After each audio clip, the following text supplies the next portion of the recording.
and welcome, you beautiful bookish people, and good morning as well. It is currently at 9:32 in the morning, and today is a very exciting day because there is a new Barnes & Noble opening in my town. That's actually so crazy because I remember so long ago there was a Books A Million that was open near me, and me and my family would go after church like pretty much every Sunday. We would go to the Joe Muggs that was in Books A Million, get some I would get a smoothie. I wasn't a coffee drinker quite yet, but we would browse. I would browse at the little trinkets. We would walk around and then we'd go home. It was a great day. But then that one closed down and it was so sad. But now here we are a couple years later. Well, a couple years later. It's been a long time. But regardless, here we are a couple years later and we have a new Barnes & Noble opening. And that's so exciting because there's going to be two now. Granted, the one that's already open is definitely closer to me than this new one. But it's still fun, okay? This new one is huge. It's obviously brand new and I'm really excited to go. And the ribbon cutting was at 9 a.m. So it's not necessarily that I'm late, but I chose to be because also Holly Renee is going to be there. Holly Renee of all people. And so I'm assuming there's going to be kind of a crowd because there was another independent bookstore that just opened up a couple months ago. And the line for that one in the morning was crazy out the door, like people trying to shuffle through all day. And I was like, okay, so there's a lot more people in my town that like reading than I thought. So I decided to get a little bit slower start to the morning, get my face done, put up my hair because it is currently, well, it's not currently raining outside, but it's very cloudy and it's very humid. And so I did not want to keep my hair down and make it go poof. So I'm ready to go. I just need to grab my bag, put on my shoes, get in my car, and then we're gonna go to a new Barnes & Noble. I'm so excited.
The bag has been secured. I'm so happy that they had the new release of Mate by Ali Hazelwood. And I got the Barnes & Noble exclusive version because it's pretty in purple. I like red and purple. I feel like go better together than red and green. I feel like red and green is too Christmassy, and I wanted this to look pretty on my shelf, and I'm so glad it's a paperback. I love when first editions of something are paperbacks. So I found this on this random table in the store, grabbed it immediately, loved it, and then I got another book that was kind of an impulse purchase, but not actually an impulse purchase because there's a book club in my town that's gonna be reading this at the end of the month. So I got Catabasis by R.F. Kuang.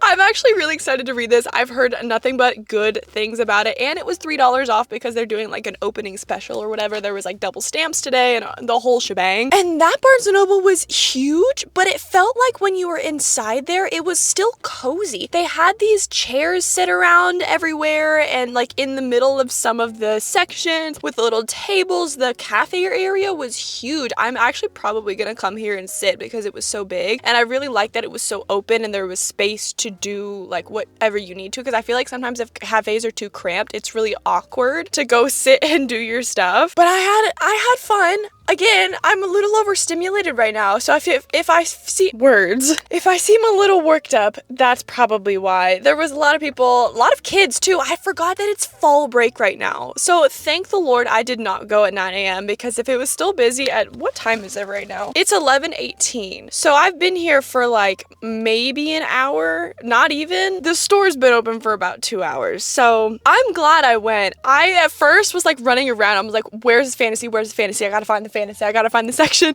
because obviously everything's laid out differently. Every single Barnes & Noble's laid out differently, which is kind of annoying, but I mean, I get it. But I really liked how everything was laid out. There was an entire Harry Potter section, which I'm obsessed with, and I honestly am probably gonna default to going to this one other than the one that's closer to me. It's closer by like maybe 4 or 5 minutes, okay? It's not that big of a deal, but I got 2 books out of it, and I'm really excited about it. I have been trying to work myself up to filming in public. It's really intimidating. And also because it was so busy today, I feel like I was like, you know what? I need to take a breath. I need to slow down, because those are always the most fun videos to watch, is when somebody like you go in public and you know that they're just like filming. They're just there. They're just doing it. They don't care kind of thing. And you know, I need to work up to talking in public. I've done it before, but I've only done it with other people with me. So by myself, I'm not sure if I could do that quite yet. But honestly, I get so overstimulated anyway that it might be better just to do those like silent voiceover vlogs. I hope you enjoyed this video. I think I'm gonna end it here because that's really the whole day. That's all that I wanted to show you. I just wanted you to come with me, and I had so much fun, and I hope you had so much fun, and I will see you next time, my friends.